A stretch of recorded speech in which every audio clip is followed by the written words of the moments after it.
Hey, this is a video of a video comparison of my computer systems. This is my old computer, which I previously built myself.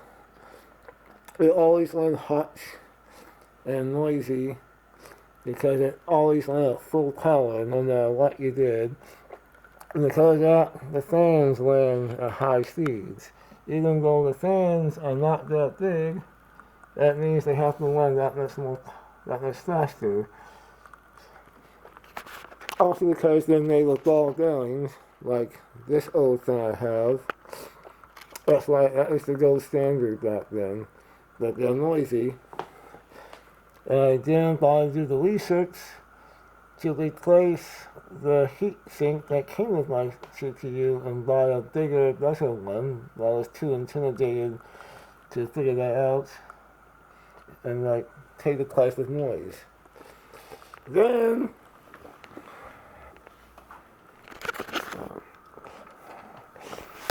I finally just bought a computer pre-assembled instead of doing my own, and it was a vast improvement. It was way quieter.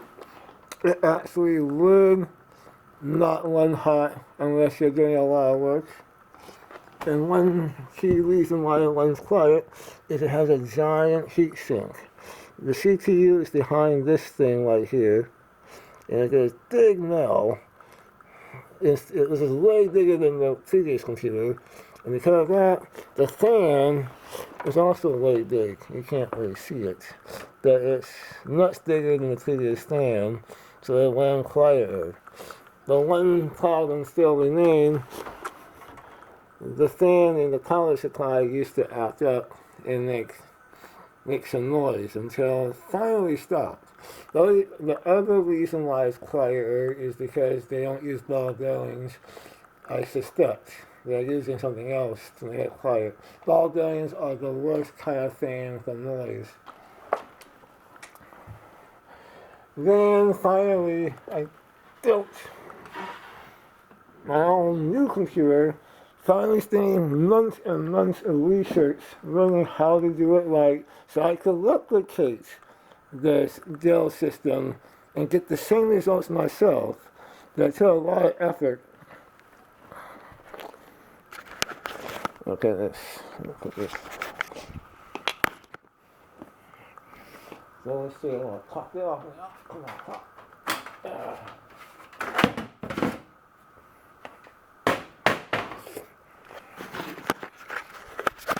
Oh wait. See, that's the front bezel. It has little filters on it so that air can come in and not get too much dust inside. It has all kinds of filters to help keep dust out. So it has more filters over here. But I'm not even using that. It also has one on the bottom underneath. It has one on top.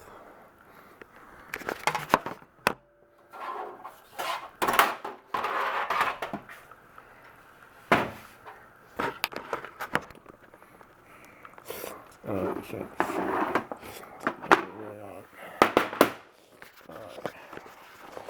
Alright. Now I'm going to explain to you what's up with this. This is a liquid cooled computer. Unlike the other two that were air cooled, well, okay, it's still air cooled, but it's liquid cooled first, then air cooled. The key to that being way quieter is it has an even bigger heat sink. This giant radiator acts as the air cooler.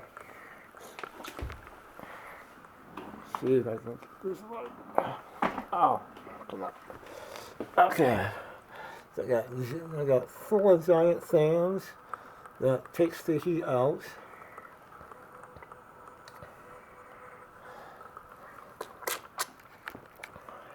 And these tubes carry the fluid. It's water based, but it actually has special chemicals in it because obviously you would get algae or fungus growing in here if you don't have special chemicals. Okay, I can then explain the tubes. Okay, to move the fluid, you have a pump. This is the pump down here. I have a fan underneath to make sure it doesn't get hot, so it'll last longer. Heat kills everything. The cooler you can get something, the longer it will last. This is a reservoir. It's not necessary, you don't actually have to have it, but it's a good safety measure. In case you lose some fluid, you got some reserve. It's also good, it's good to keep an eye on it.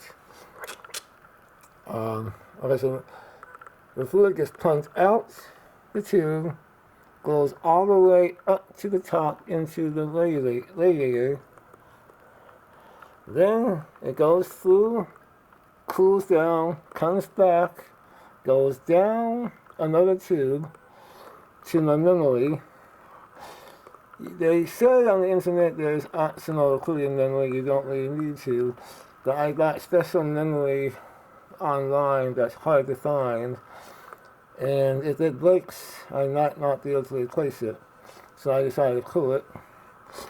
And over here, it goes across to that other memory, so you get good light.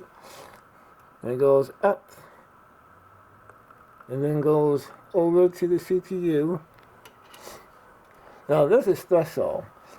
What makes this thing special is not only does it cool the CPU, it also cools the power system of the motherboard.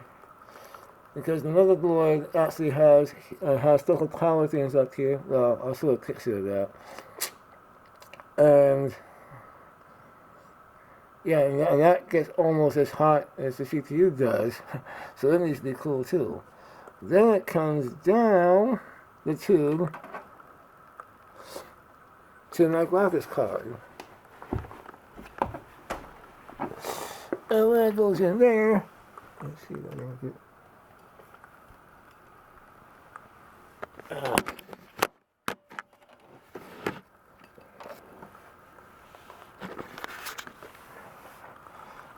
Okay, yeah, here we go. It goes in, it runs around in a circle, and comes back out, then goes down the tube, back into the reservoir, and just keeps doing that all over again.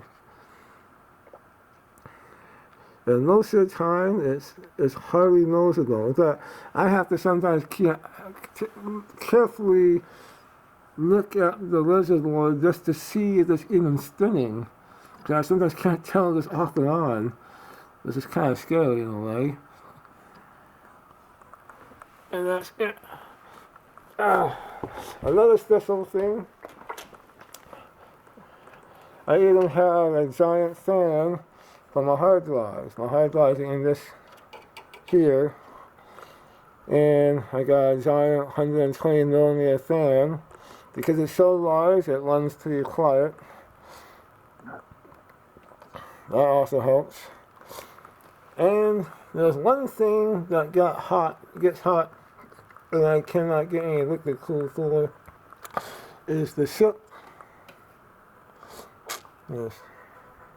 That is the chip for the motherboard. That's the chip that controls the board and connects everything together. And it does get hot too when you're running the system hard. What also gets hot is this. This is my system drive. Not the drive that boots and runs Windows is actually in here.